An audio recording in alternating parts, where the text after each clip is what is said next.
بسم اللہ الرحمن الرحیم۔ السلام علیکم، آپ دیکھ رہے ہیں الف نیوز اور میں ہوں آپ کے ساتھ ماجد علی۔ شامل کرتے ہیں پاکستان اور دنیا بھر سے بریکنگ نیوز ہیڈ لائنز۔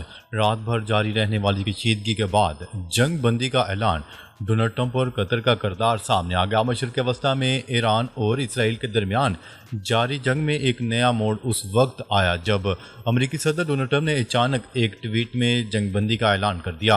ان کے مطابق ایران اور اسرائیل دونوں ممالک 12 روزہ جنگ کو ختم کرنے پر متفق ہو گئے ہیں اور 6 گھنٹوں کے اندر اندر دونوں اپنے جاری فوجی آپریشنز مکمل کر کے امن کی طرف بڑھیں گے۔ لیکن یہ اعلان جتنا بڑا تھا اتنا ہی تیزی سے صورتحال تبدیل ہوئی۔ اسرائیل نے فوراً ایران پر شدید حملے شروع کر دیے۔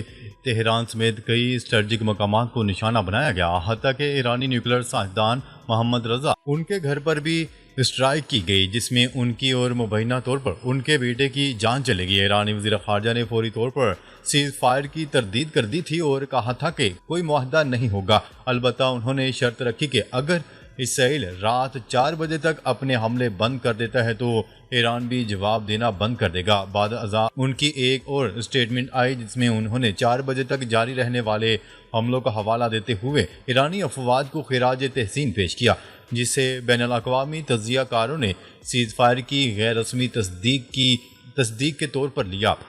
ادھر امریکی میڈیا اور خبرساں ادارے یہ انکشاف کر رہے ہیں کہ قطر نے جنگ بندی کے اس خفیہ منصوبے میں کلیدی کردار ادا کیا۔ ڈونلڈ ٹرمپ اور نائب صدر نے قطری امیر سے رابطہ کر کے ایران کو جنگ بندی پر آمادہ کرنے کی درخواست کی۔ قطری وزیر اعظم نے تہران سے رابطہ کیا اور بالآخر ایک وقتی اتفاق سامنے آ گیا۔ اگر ایران نے اسرائیل کے حالیہ حملوں کے بعد کچھ مزید میزائل فائر کیے، تاہم یہ واضح نہیں کہ وہ پہلے داغے گئے تھے یا جنگ بندی کے بعد تل ابیب میں دھماکوں کی آوازیں سنائی گئیں، لیکن فی الحال دونوں جانب سے بڑے حملے رک چکے ہیں۔ خبر کے اگلے حصے میں بات کرتے ہیں اسرائیل کا ایران پر میزائل داغ کر جنگ بندی معاہدے کی خلاف ورزی کا الزام۔ اسرائیلی دفاعی فورسز نے دعویٰ کیا ہے کہ جنگ بندی معاہدے کے بعد ایران کی جانب سے میزائل داغا گیا ہے، جسے فضا میں ہی تباہ کر دیا گیا۔ قطری نشریاتی ادارے الجزیرہ کی رپورٹ کے مطابق اسرائیلی فوج نے کہا کہ اس نے ایران کی جانب سے میزائل فائر کیے جانے کے بعد شمالی اسرائیل میں سائرن کو فعال کر دیا۔ اسرائیلی میڈیا کے مطابق ایران کی جانب سے بیلسٹک میزائل فائر کیا گیا۔ واقعے میں کوئی جانی نقصان نہیں ہوا۔ دوسری جانب اسرائیل کے انتہائی دائیں بازو کے وزیر خزانہ نے social media platform X پر جاری اپنے بیان میں خبردار کیا ہے کہ تہران کانپے گا، جبکہ اسرائیلی دفاعی وزیر کارٹز نے فوج کو ایران پر سخت حملوں کا حکم دیا۔ وزیر دفاع نے اسرائیلی فوج کو حکم دیا ہے کہ ایران کی جانب سے جنگ بندی کی خلاف ورزی پر تہران کے قلب میں حکومتی اہداف کے خلاف سخت حملوں کے ساتھ زبردست جواب دیا جائے۔ واضح رہے کہ جوہری تنصیبات پر امریکی حملے کے جواب میں ایران نے قطر میں امریکہ کے بڑے فوجی اڈے پر میزائل داغے، جس کے چند گھنٹوں بعد ڈونلڈ ٹرمپ نے دعویٰ کیا کہ ایران اور اسرائیل جنگ بندی پر رضامند ہو گئے ہیں۔ خبر کے اگلے حصے میں بات کرتے ہیں ایران اور اسرائیل جنگ بندی کی خلاف ورزی نہ کریں، ڈونلڈ ٹرمپ کی اپیل۔ امریکی صدر ڈونلڈ ٹرمپ نے ایران اور اسرائیل کے درمیان جنگ بندی کی تصدیق کرتے ہوئے دونوں ممالک سے جنگ بندی کی خلاف ورزی نہ کرنے کی اپیل کر دی۔ ڈونلڈ ٹرمپ نے سوشل میڈیا پر جاری بیان میں کہا کہ جنگ بندی کا آغاز ہو گیا ہے، برائے مہربانی جنگ بندی کی خلاف ورزی نہ کی جائے۔ واضح رہے کہ چند گھنٹے قبل امریکی صدر ڈونلڈ ٹرمپ نے ایران اسرائیل کے درمیان جنگ بندی کا اعلان کرتے ہوئے کہا تھا کہ فریقین جنگ بندی پر متفق ہو گئے ہیں۔ پاکستانی وقت کے مطابق ایران نے صبح 9 بجے سے جنگ بندی پر عمل درآمد شروع کر دیا ہے۔ جنگ بندی کے بعد اسرائیل نے بھی اپنی فضائی حدود کھول دی ہیں۔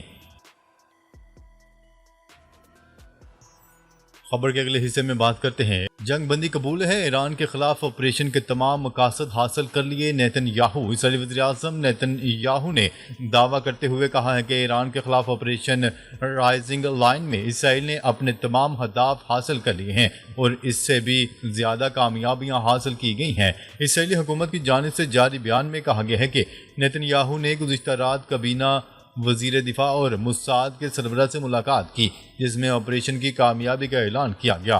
بیان کے مطابق اسرائیل نے ایران کے جوہری اور بیلسٹک میزائل پروگرام کی دوہری اور فطری خطرات کو ختم کر دیا ہے۔ مزید کہا گیا ہے کہ اسرائیلی فضائیہ نے تہران کی فضائیہ پر مکمل کنٹرول حاصل کر لیا۔ ایرانی عسکری قیادت کو شدید نقصان پہنچایا گیا اور حکومت کے درجنوں اہم اہداف کو تباہ کیا گیا۔ بیان کے مطابق امریکی صدر ڈونلڈ ٹرمپ کی مکمل ہم آہنگی سے اسرائیل نے دو طرفہ جنگ بندی کی امریکی تجویز کو منظور کر لیا ہے، تاہم کسی بھی خلاف ورزی کی صورت میں اسرائیل شدید رد عمل دے گا۔ خبر کے اگلے حصے میں بات کرتے ہیں ایران اسرائیل جنگ بندی۔ عالمی مارکیٹ میں تیل کی قیمتیں تیزی سے نیچے آنے لگیں۔ ایران اور اسرائیل کے درمیان جنگ بندی کے اعلان کے فوراً بعد عالمی منڈی میں خام تیل کی قیمتوں میں بڑی کمی آ گئی۔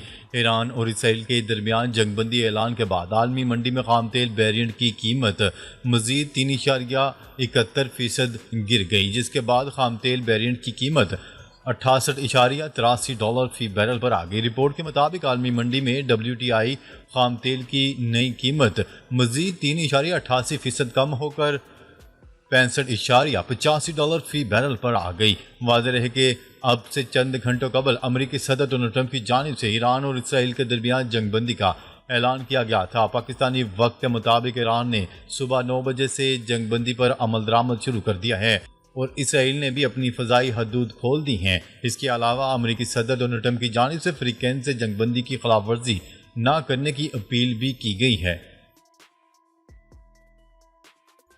خبر کے اگلے حصے میں بات کرتے ہیں غزہ میں امدادی مرکز پر اسرائیلی فوج کا حملہ، 24 فلسطینی شہید۔ فلسطینی میڈیا کی رپورٹ کے مطابق اسرائیلی فوج نے وسطی غزہ کے اصلاح الدین اسٹریٹ امدادی مرکز پر بمباری کر کے 24 فلسطینیوں کو شہید کر دیا۔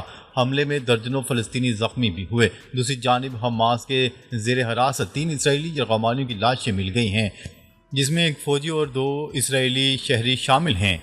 خبر کے اگلے حصے میں بات کرتے ہیں ایران کے بعد غزہ۔ اسرائیلی اپوزیشن لیڈر نے جنگ بندی کا مطالبہ کر دیا۔ ایران کے ساتھ جنگ بندی کے بعد اب اسرائیلی اپوزیشن رہنما یائر لیپیڈ نے غزہ میں بھی فوری طور پر جنگ ختم کرنے کا مطالبہ کر دیا ہے۔ سینیٹر لیفٹ ڈیموکریٹس پارٹی کے سربراہ یائر گولان نے کہا کہ اب وقت ہے کہ مشن مکمل کیا جائے، تمام یرغمالیوں کو واپس لایا جائے، غزہ کی جنگ ختم کی جائے اور اسرائیل کو کمزور، تقسیم شدہ اور غیر محفوظ بنانے والی بغاوت کو روکا جائے۔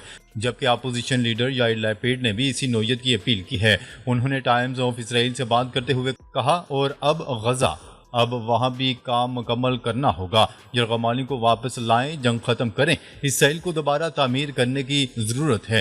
یہ مطالبات ایسے وقت پر سامنے آئے ہیں جب ایران کے ساتھ دو طرفہ جنگ بندی کا عمل شروع ہو چکا ہے اور خطے میں کشیدگی میں کمی کی امید کی جا رہی ہے۔ ناظرین، اب تک کے لیے اتنا ہی۔ مزید خبریں لے کر بہت جلد آپ کی خدمت میں حاضر ہوں گے۔ تب تک کے لیے اپنا خیال رکھیے گا۔ اللہ نگہبان۔